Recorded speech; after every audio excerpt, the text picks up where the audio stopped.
Hey there, everybody. Welcome back to Hail Yes, a Detroit Free Press podcast about University of Michigan athletics.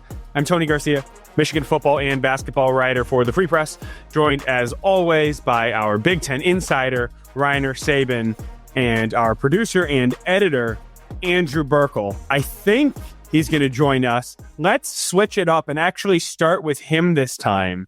Are the Wi-Fi issues sorted, Andrew? We're going to just go right to it. Fingers crossed. Never had Wi-Fi issues where I'm sitting here recording.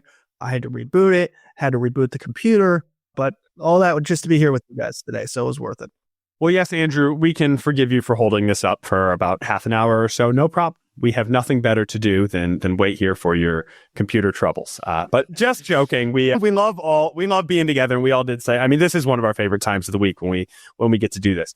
Would you say that, Reiner? Would you agree? Is this one of your favorite times of the week? I probably have it pretty down on the list, actually. That's so tough. That's so brutal. Andrew and I actually said that. Not surprising at all, Reiner. Thanks, man. I know. I'm like a cat, you know. Yeah. You're giving the people ammo, and I can only hold up my shield for so long.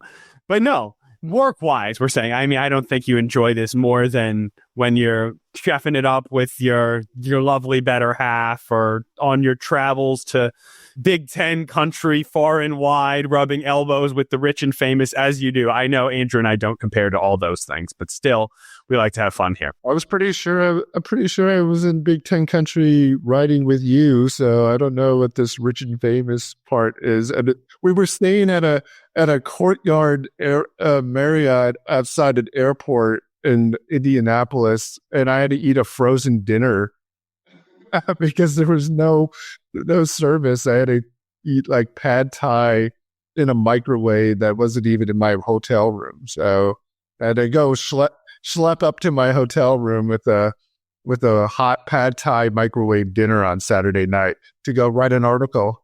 One of the worst moments is when you don't have the microwave in the room and you're heating it up in the lobby and you gotta shuffle, like maybe you still got the shoes on. Like sometimes I've like already started, like I have changed out of the work clothes, gotten into something comfier to write that final thing. And then I'm like, man, I'm pretty hungry. Could go use some fuel. Because this is like everything for deadlines already met. This is going to be for the morning. I hear our editors online. He's like, what are you guys just? He's like, you guys just killing time? You're not getting me these stories? No, we're being timely. There's a very much a look of resignation when you have to heat up a frozen dinner in a microwave. I had shoulders slumped, head down. Yeah, hood up, sunglasses on. Yeah. Don't even look at me. It's like it's akin to, I don't know if we can even reference that on this podcast. We probably can. The walk of shame. People have heard of that in college. It feels like that. This is the professional walk of shame. Okay. Anyways, it's bye week for Michigan football, but we will be talking both football and basketball. We want to take a look at the big picture because, boy, oh boy, is there a lot going on in the Michigan football sphere, both in the here and now and looking towards the future. Let's start with, I guess, sort of where we're at, right? Which is this bye week, Reiner, right? I guess that was the show prep that we had. They're 5-5. Things are not going well. We've had a bye week before, right? They were 4-2. It wasn't great, but you could sort of maybe lie to yourself, hey, run the table in the back half, figure some things out over the bye week, and then let's get this thing going. Well, clearly that didn't happen against Illinois. We've seen what's happened from there. They're 1-4 in their last 5. And frankly, this season is over as it pertains to everything they wanted. So it's kind of let's look at this big picture thing. Yeah, I mean, things had not gone as well. I wasn't as optimistic coming out of that bye as perhaps maybe other people were.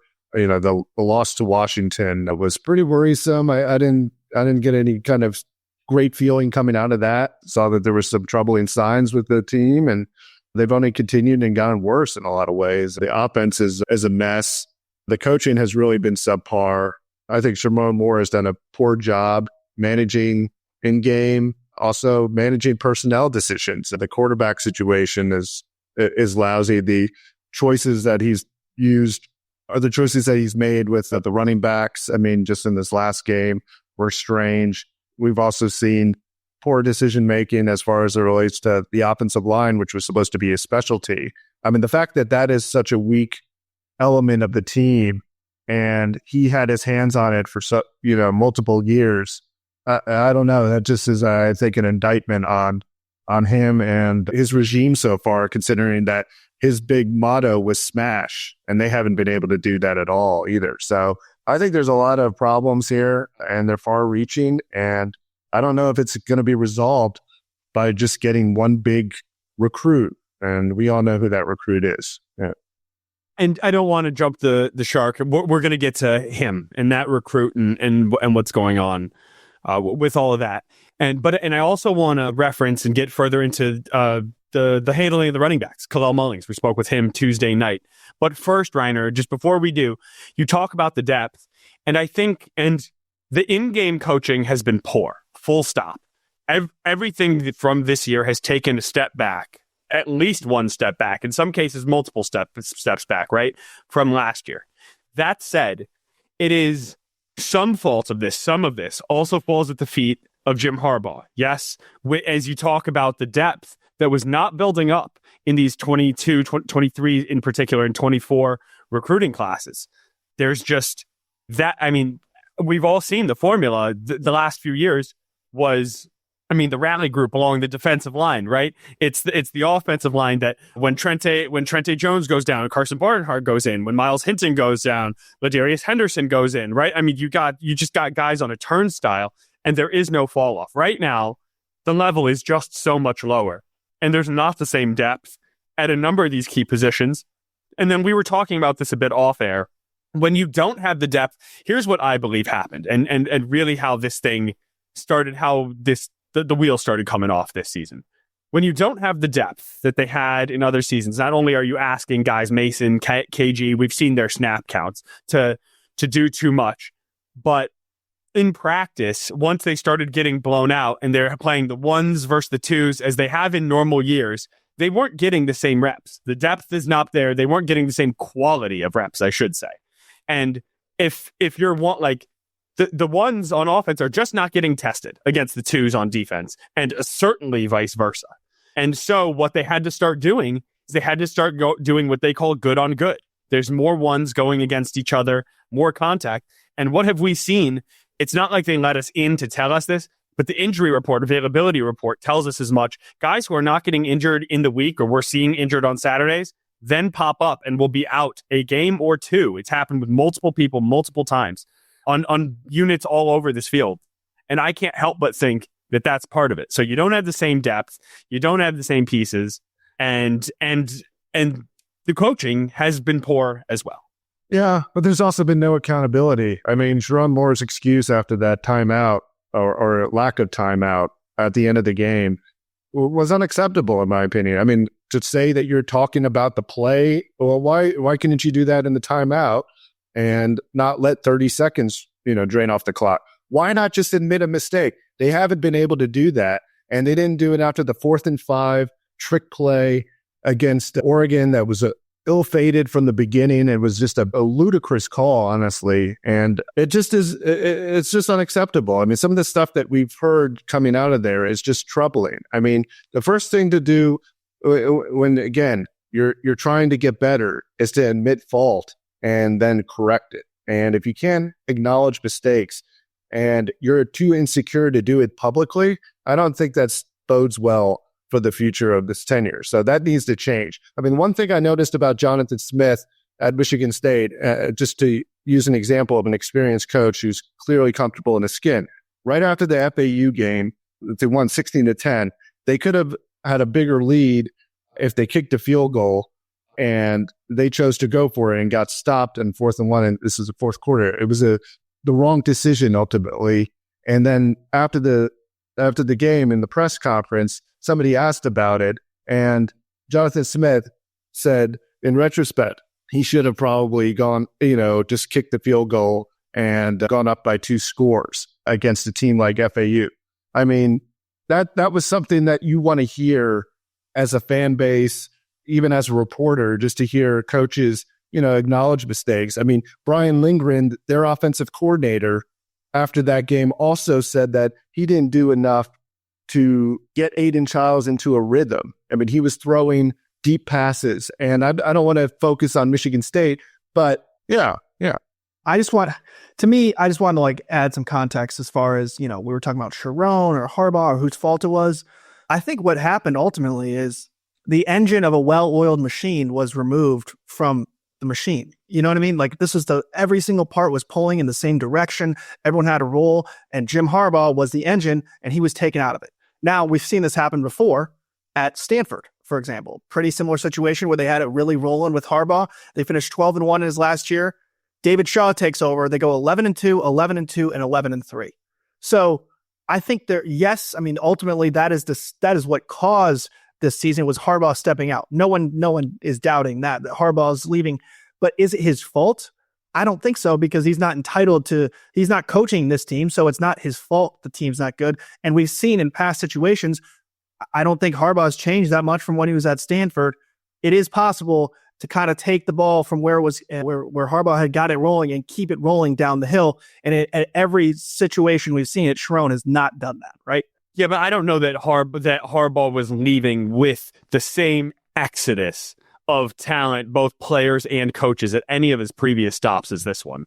I mean, to take every single defensive coach and look at the Chargers. I mean, these are elite defensive coaches.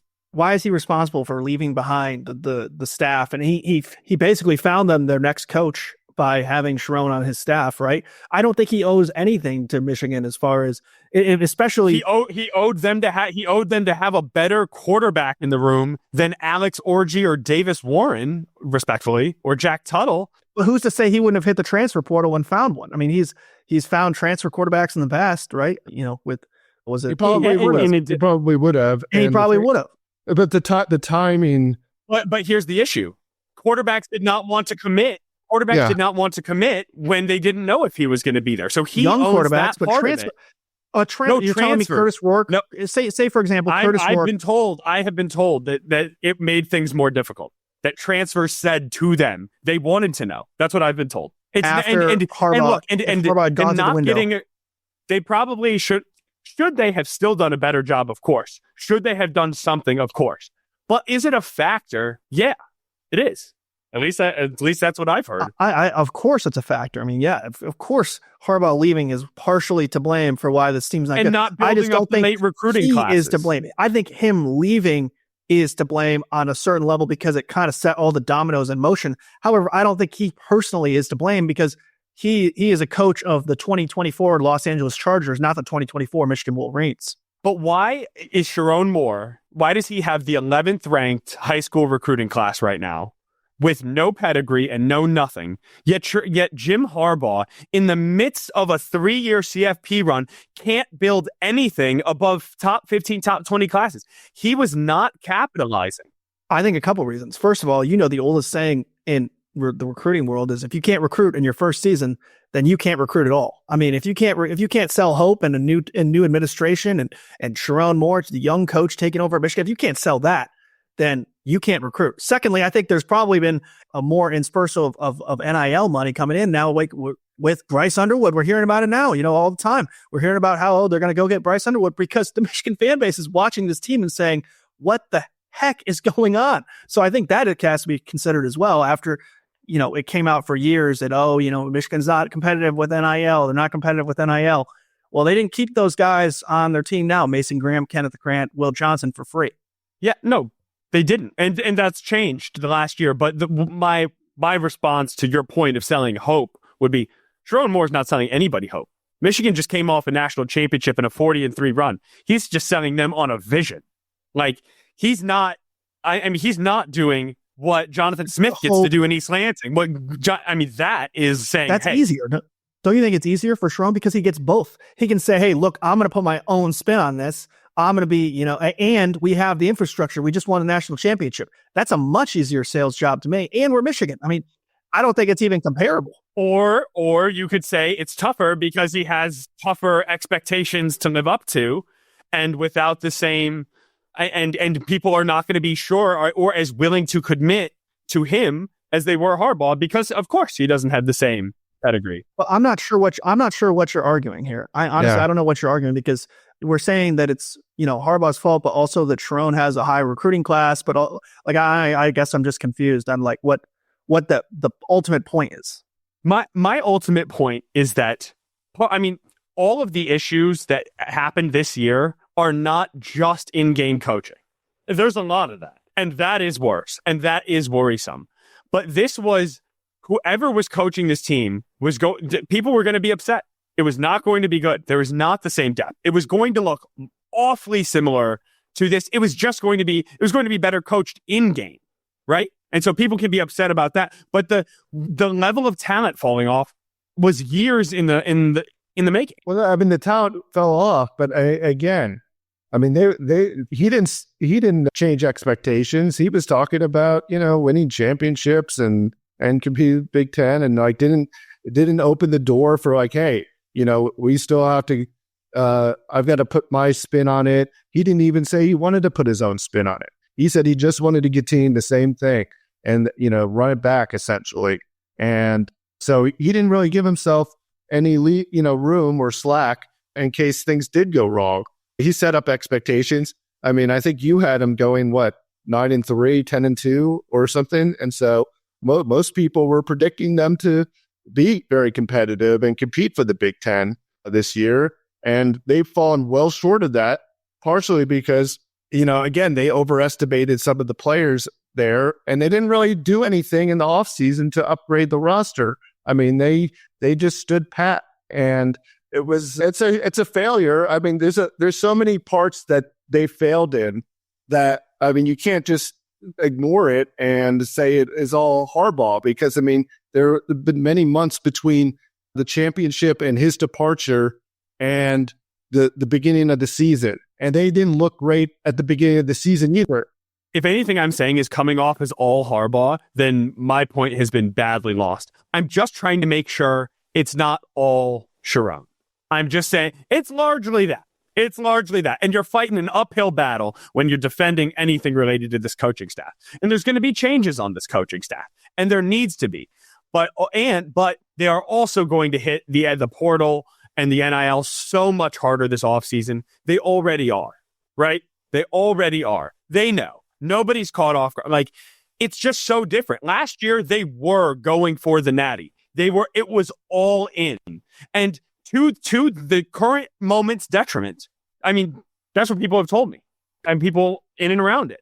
I have a question. Is this Michigan going, having this disastrous year? Is this kind of like back when Michigan fans would hope that Brady Hoke would miss a bowl game so that the Michigan would have no chance to fire him, where it's like, not that they're going to fire Sharon Moore, but this was kind of the kick in the butt that they needed to get that NIL flow going. And now the name everybody wants to talk about is Bryce Underwood. Everybody who's pays attention to the football program at all, you can't ignore it. Michigan seems to want to at least put something out there. A statement NIL victory would be getting Bryce Underwood, and I don't know if that happens if Michigan goes 9-3 or 10-2, right?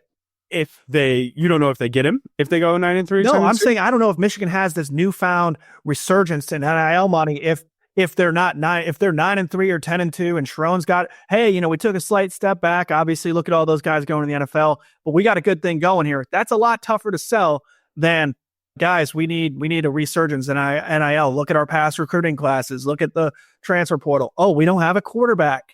That it just kind of it's hard to not say 1 + 1 = 2 as far as Michigan's offense sucking, having no quarterback, plus trying to go after Bryce Underwood. It does not. It feels like those have to be connected, right? I feel like they were probably backed into a corner, yes. And so, again, desperate times require desperate measures, and so maybe that's what is going on here. But at the same token, again, it's we've seen Michigan recruit well and lose a lot of games, i.e.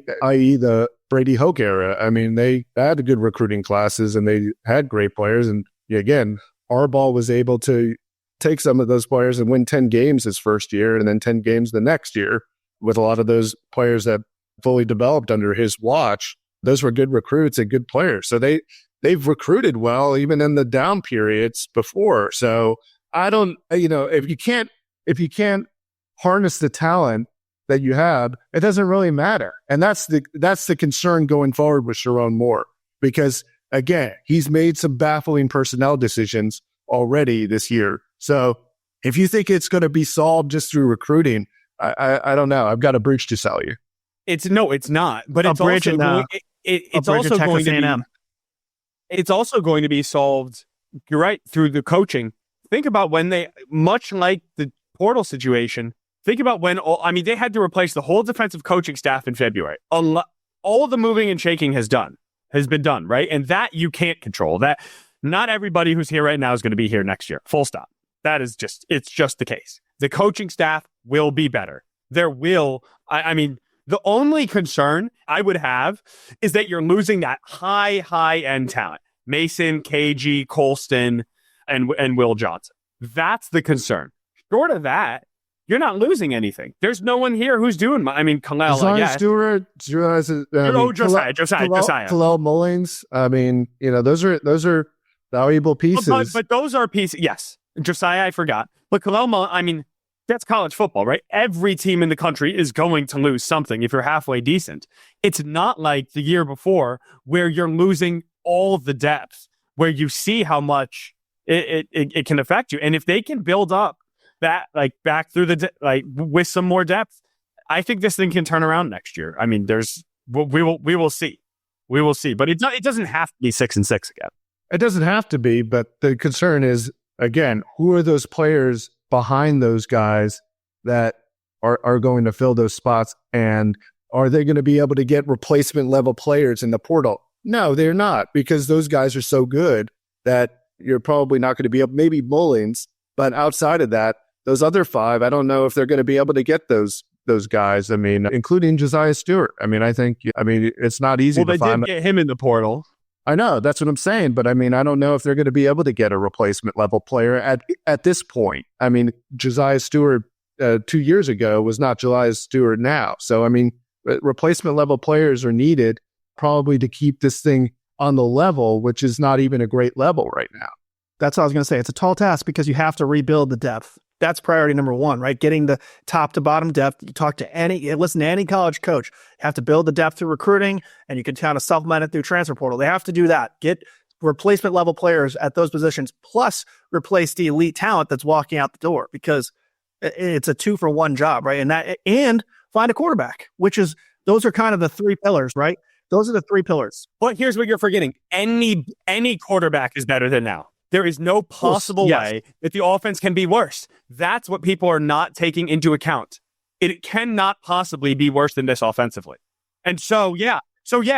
But it can be worse defensively now. It can be. But here's what I equate it to. Midway through the Tiger season, everybody's like, man, this pitching staff, they can't keep this up. And these hitters are so horrible. It's all going to fall apart. I'm like, well, that doesn't have to be the case.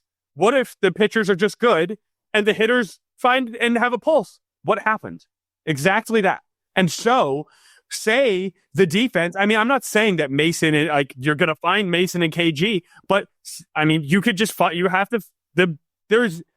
don't know for a fact that the defense is going to fall off. Yeah. The Detroit Tigers are managed by AJ Hinch. Michigan is coached by Sharon Moore. Fair, but the Tigers had been managed by AJ Hinch for 4 years, and that had never been. I'm just like, you never know. AJ Hinch won a World Series and took an organization that was horrible in Houston, and again, mix and match. And again, you can. I won't get into the sign stealing thing. Whatever. The guy was clearly did an exceptional job, especially with handling the pitching staff this year. So, I don't want to get on Tigers talk, but I think there's evidence that AJ Hinch is clearly his experience and his ability to manage a game is pretty outstanding, at least. And with that, with Sharon Moore, there's a lot of questions about his ability to manage his own personnel, pick his own personnel, and then also be able to deploy those personnel and manage a game. So the difference is pretty stark between the two guys. I did not have defending Sharon Moore rather ferociously on my bingo card coming into this podcast today, but here's where we are. He is a first-year head coach. He is going to have to take some lumps and learn on the fly. He's not Jim Harbaugh, who might be one of the 3 to 5 best coaches in the history of football. Okay? So let's all understand that. Let's understand how much more difficult this schedule was. Let's understand that he had to, elevate.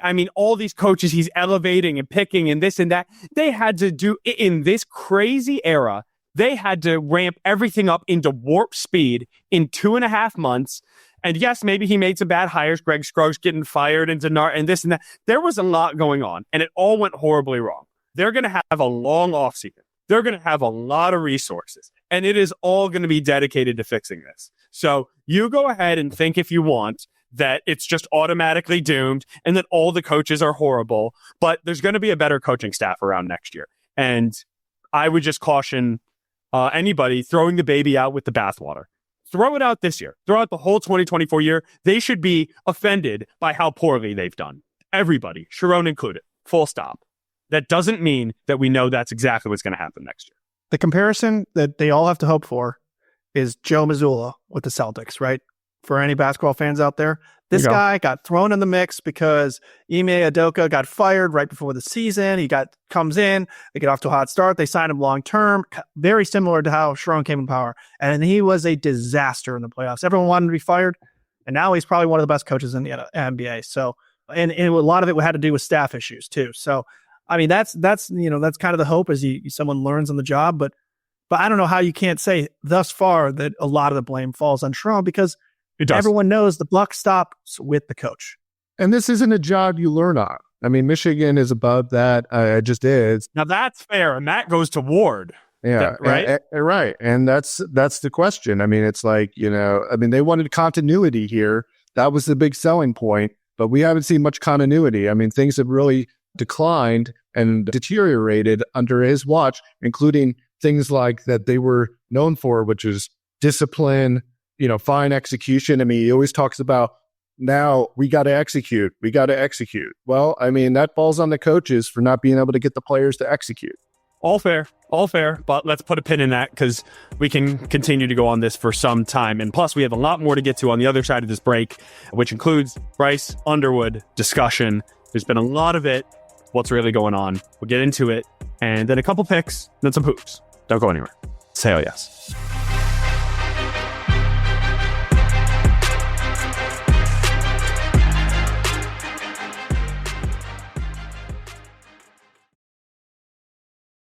All right, fellas, we are back after a spirited discussion. And I think that's good stuff, because it really means that people care about this program, right? And I guess we care about our jobs. And someone and something that a lot of people in Ann Arbor care a lot about right now is one teenager who goes to high school in Belleville named Bryce Underwood, quarterback. You might have heard of him. Pretty good. The #1 recruit in America. And Reiner, he spent the weekend at LSU. That was kind of LSU for a night game against Bama. And if anybody has a fastball of a recruiting pitch, that's like 105, just for the record.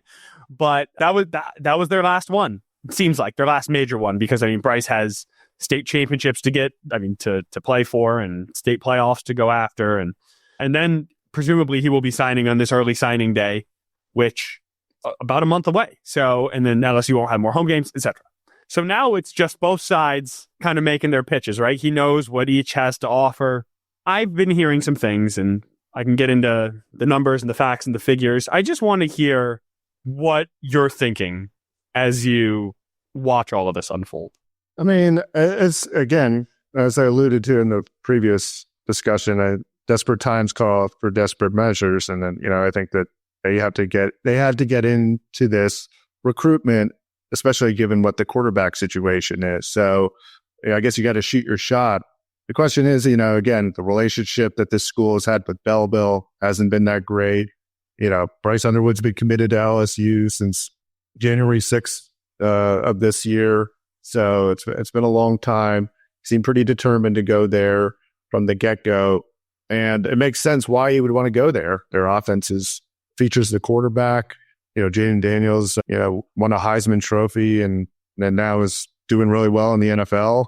It's probably the Rookie of the Year favorite at this point. So, again, there's a lot of reasons for Bryce Underwood to go there, and it doesn't seem like he was that interested in Michigan until recently. And then the financial figures have kind of probably blown him away in this, battle to attain his services. But the question I have is like, is Bryce Underwood going to be, as good as advertised? I don't know. I mean, again, the Michigan's been down this road before with Drew Henson a long time ago, and there's a lot of pressure locally on a kid, Drew Henson, and he was good, but he wasn't like any kind of transcendent player.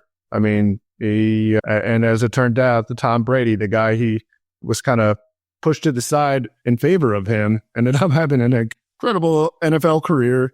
He's now considered the GOAT. So I don't know if, Bryce Underwood is going to necessarily become the cure-all for Michigan football as much as people hope to be. And there's questions about, again, the competition level at the Michigan high school ranks. I mean, again, I watched the playoff game against Pioneer. I mean, he looks massive compared to everybody there. I'm just saying that going against Michigan high school, a little different than going against Texas, Florida, California, and some of those states. I mean, again, I would be a little bit more comfortable if he was coming out of one of those states and was, hot to trot about Michigan or LSU. I mean, one of the two. But I'm a little bit concerned the hometown effect too, and what that could possibly mean. There was a lot of pressure on Drew Henson. If he chooses to go to Michigan, there's going to be so much pressure on this kid. It's going to be pretty hard to overcome. More than LSU? Oh, 100%. Yeah, absolutely. Totally.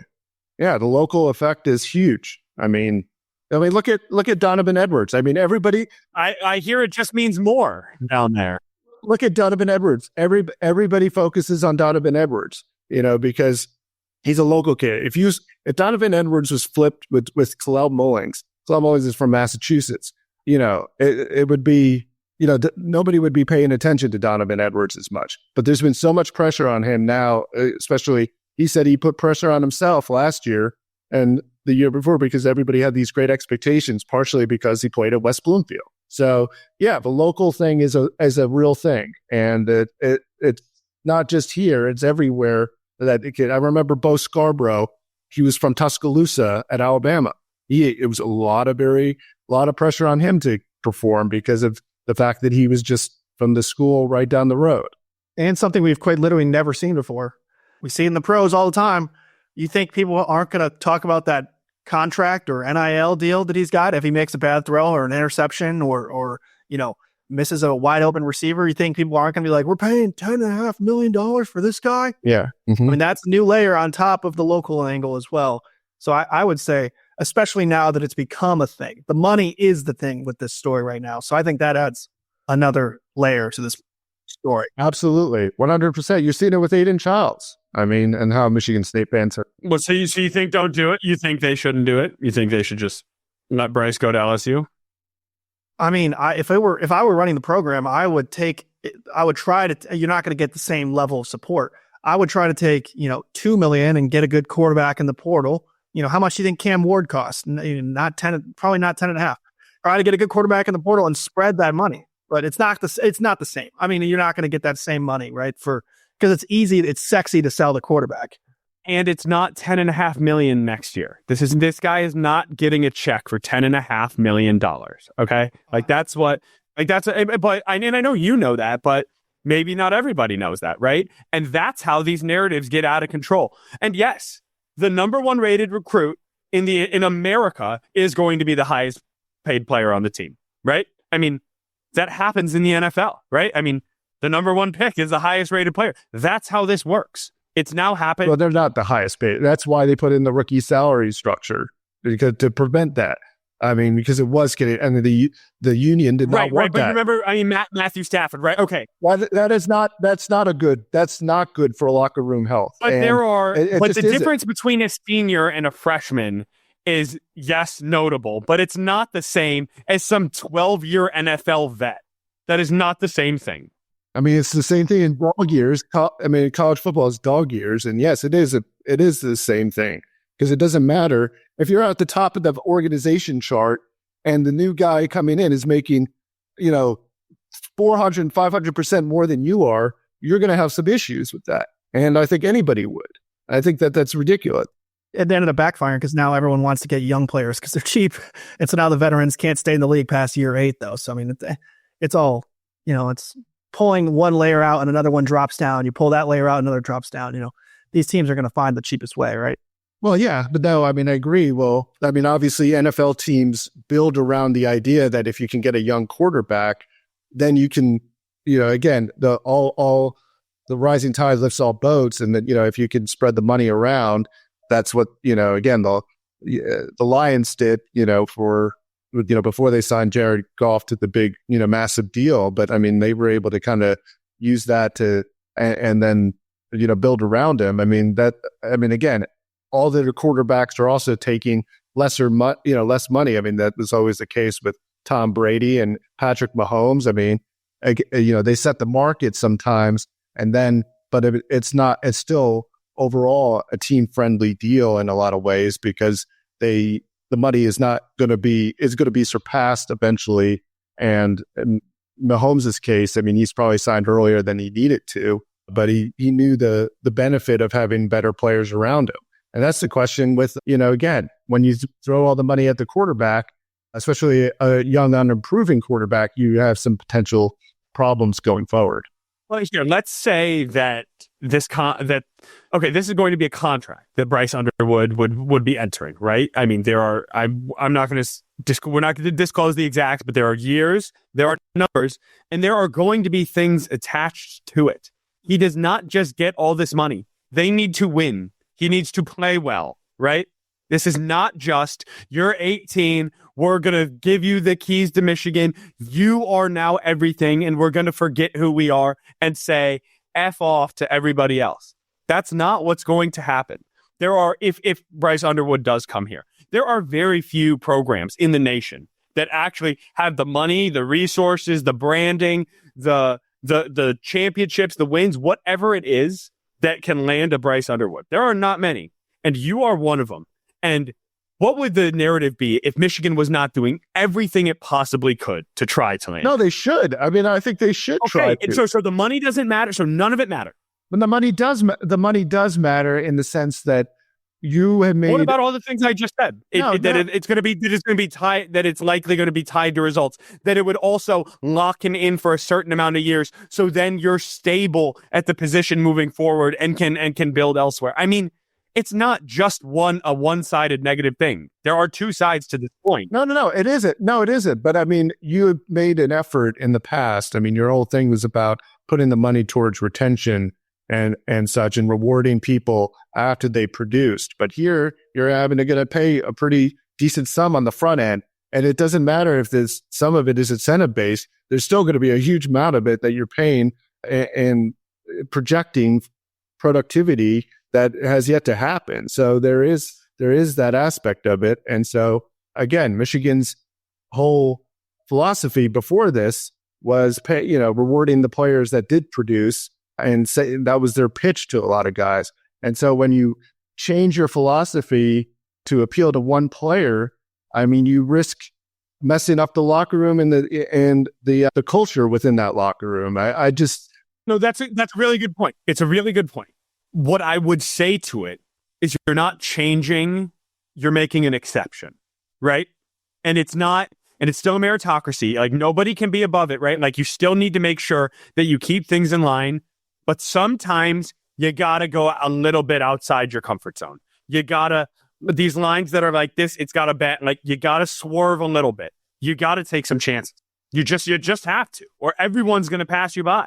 And because maybe this is a good thing, right? We've been talking about how Sharon Moore's just saying, "Oh, I'm going to do what Jim did." Just going to do. Well, maybe you're not successfully doing what Jim did, right? Maybe you need to do something a little bit differently, and this could be one of those things. I don't disagree on that end. I think that's a fair point to make. But the idea that that it's not going to have some kind of potential ripple effect, though, could. Is hard to overcome, in my opinion. I think it's not something you can just. These decisions aren't made in a vacuum, and so they're real people. Yeah, I know. Each action has a reaction, so we'll see what it is going forward, and whether they can even get him. I mean, if they can, it would be a coup in the sense that they can get the number one quarterback recruit coming off this kind of season. What it means going forward, though, remains to be seen, of course. We're still in the early stages here. We're hearing a lot about it, but that's kind of where we're at. And so I think we got a good Underwood discussion in there. And I think, now we're waiting and see, right? Like we hear that it's in the works, but now we wait. So I think the fans should do the same. There's not going to be a silver bullet out there yet until we hear, right? So that is exactly where it is. Just wait and see. I mean, talking, there's only so much, right? And I think Michigan coaches are in the same boat, right? Like they're waiting and seeing too. They've made they've helped orchestrate this to some level, and now they're waiting. So, all right, let's take a look at some picks. No Wolverines game this week, so some more national picks here. So Tennessee at Georgia, the Bulldogs, an 8.5-point favorite here. Reiner, after coming off a loss to Ole Miss, how do you think the Bulldogs do? Kind of in fight or flight mode now. They're outside of the college football playoff top 12, shockingly.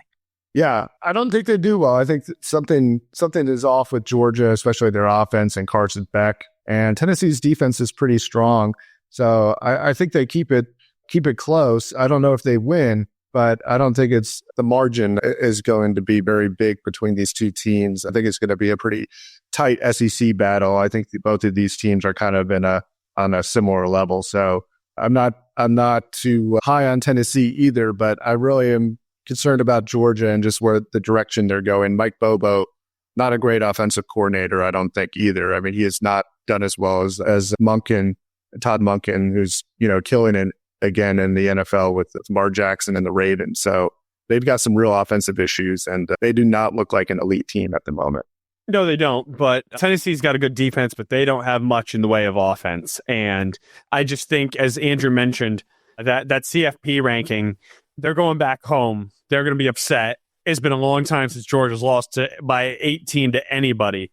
Yeah, I think they rout them. I think they might stomp all over Tennessee here. And so I am definitely taking the Bulldogs. I think I could see this one being like 20 points.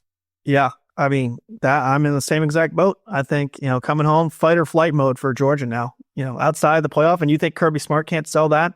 It was a weird loss to Ole Miss, certainly, and a game that you expect Georgia to win. But I'm not thoroughly impressed by Tennessee. They kind of give me Penn State vibes. They just kind of keep moving up the rankings. They have a great win over Alabama. Outside of that, I mean, they just kind of keep moving up. So I'm going to go with Georgia and feel pretty good about it. Let's go to probably the best Big Ten game of the weekend, which says a lot about our schedule this week. Oregon at Wisconsin. These are the kind of fun crossover games that are cool to see. You didn't really typically see the Ducks playing in Madison, but here we are in the modern day Big Ten. Oregon is a 14-point favorite on the road. Tony will open with you this time. Yeah, I'm going to go with Oregon. Wisconsin's just kind of fallen apart here late, right? They've lost 2 in a row. They just got dog-walked by Iowa. I think it was 42-10, and Iowa's not really a great team. And then, I mean, all the way to their upper levels of management. I mean, Jack Del Rio, who is a personal, or like the head man in charge, like the right-hand man for Luke Fickell. He just got fired for an OWI earlier this week. Things are not good in Madison. And it's not like the old ground and pound Badgers who might match up well against the Ducks, right? Kind of take the ball away and keep away a little bit. They want to pass and they want to play quickly, and that's how you get into a shootout with Oregon. That's how you get run off the field real quick. So I like the Ducks. Yeah, I agree with you, Tony. I mean, all the points you made are valid, and I think Oregon's probably the more physical team, which is pretty crazy. But I mean, Oregon is really fit in well with the Big Ten because, again, Dan Lanning really emphasizes a lot winning at the line of scrimmage on both sides of the ball, and they typically do that.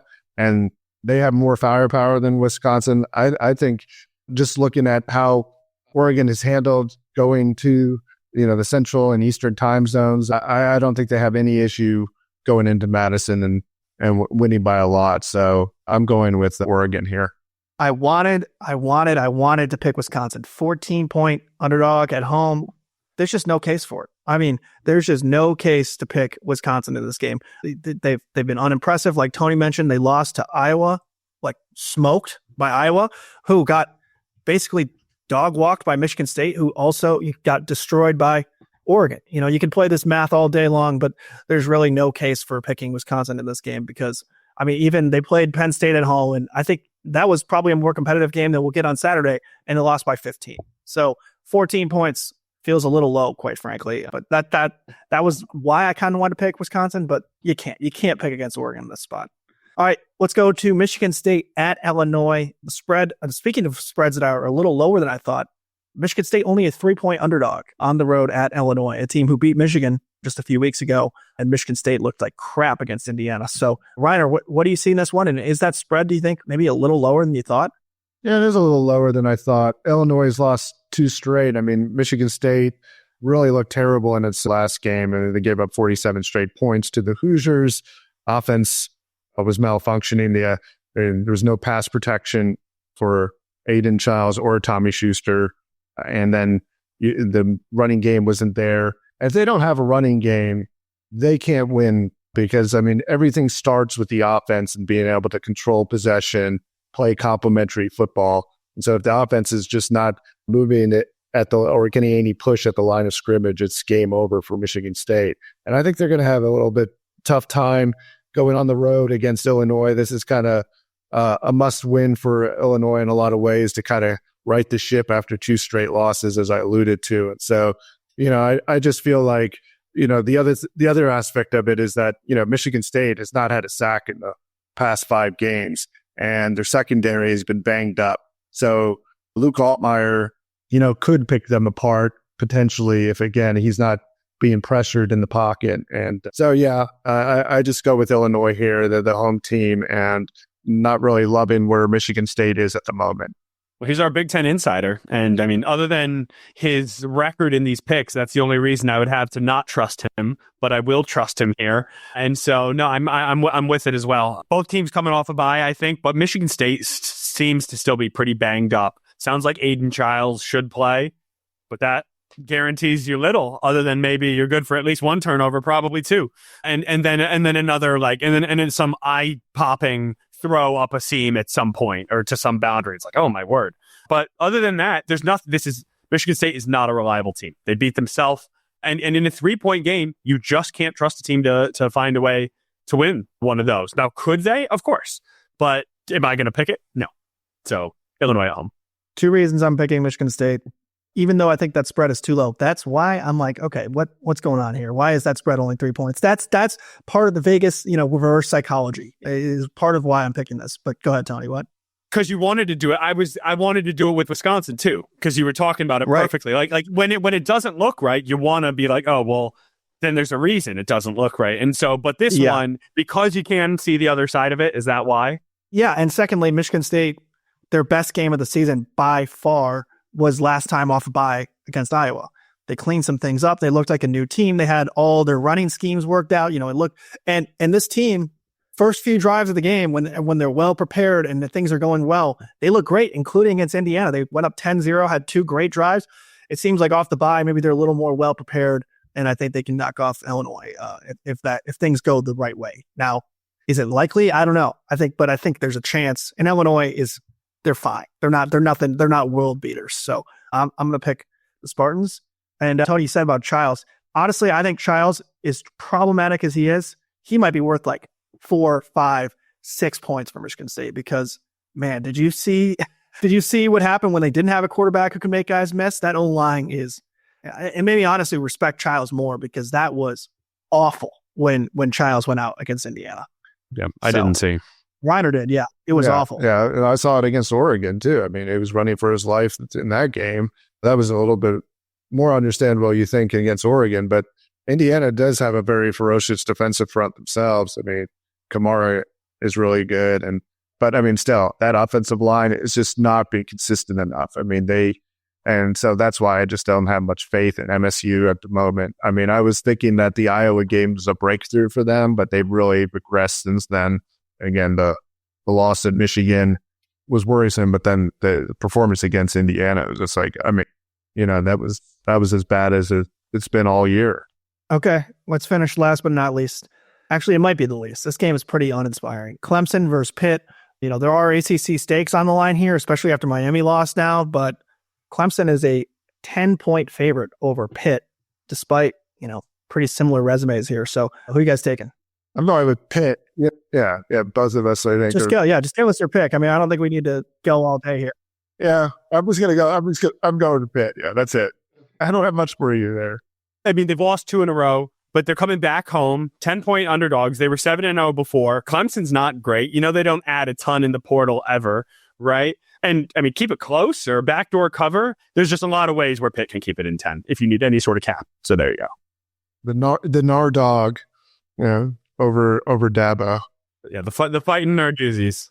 What has Clemson done? I mean, they got smoked at home by Louisville. So why am I? I don't think Louisville and Pitt are that much different. So they barely beat Virginia Tech. Beat them by 10 points, but VT's not good there. So I'm rolling with Pitt in this one as well. And with that, we'll wrap up our picks. And I should do a standing reminder just so Tony doesn't give me a hard time. And because I actually gained ground on him this week, and Reiner, I went 2-2 last week. So now I'm 18-22 for the year. Tony went 1-3, about time. So he's 23-17. And Reiner went 0-4. We'll keep that quiet. 0-4, and now he's 19-21. I'm within a game after my disastrous picking. Nice Javi Baez line. Hey, that's our starting shortstop next year. Yeah, it works on a whiteboard. Shout out to Evan Petzold, our awesome Tigers beat writer, for that. It's just been everywhere. He always kills it at the GM meetings. Gosh, I wish there were GM meetings for college football. Actually, no, I don't. Be careful what you wish for. You know what? We've gone pretty long. So I think that's going to do it today. Yeah, we could. I mean, hoops. Well, I'll just go real quick. Lost to Wake Forest, close game. TCU on tomorrow. By the time a lot of you guys hear this, TCU game might be already happening. So yeah, a little bit. Turnovers are a bit of a problem maybe for this group. They play fast, but a ton of basketball ahead. We'll get to that more down the line. Yeah. My 60 seconds on Michigan hoops would look a lot like, I like the accountability. Reiner talked about how he doesn't like the lack of accountability in football. I really like what I hear in basketball. Turnovers, a little worrisome. They had 16 turnovers, 15 assists in the loss to Wake Forest. Rebounding on the defensive end. It said they only gave up, I think, 11 offensive rebounds for 8 second chance points. Man, it felt like more than that against Wake Forest. And it wasn't just the points. It's limiting the possessions that Michigan's offense has, right? Their ability to get in transition consistently. It just hurt a lot of what they wanted to do. And this Vlad Golden, Danny Wolf thing is still a work in progress. Putting a couple 7-footers on the court together, it's going to take some time. They've missed on a couple handoffs. They have the offense really hasn't gotten Vlad Golden going at all. And Dusty May said he puts that 33% on himself, 33% on the team, and 33% on Vlad for needing to demand the ball more. And I agree with all of that. Still plenty to like. The freshmen, I mean, some of them don't look like freshmen. And you say that normally in like February or late January. The fact it's mid-November and LJ Kaysen feels like he can just go get you 15 and a bucket when you need it, it's remarkable. So a little bit of a teetery spot here, right? TCU is a good team. Jamie Dixon, I mean, he's led them to multiple tournaments in a row. They are always competitive. And Jamie Dixon teams are, I should say, not TCU basketball is not always competitive, but they are this year. So it'll be another good, find your level benchmark test for Michigan. But again, as Dusty said, they really wanted what they thought would have been a quad 1 win at Wake Forest in Greensboro, but to lose it close, not the end of the world. You just don't want to see it become a pattern. So there will be more basketball beyond that, but that's where I'm at. Reiner finishes off. That was awesome. Good summary there. Yeah. Okay, talk, Russ. A+.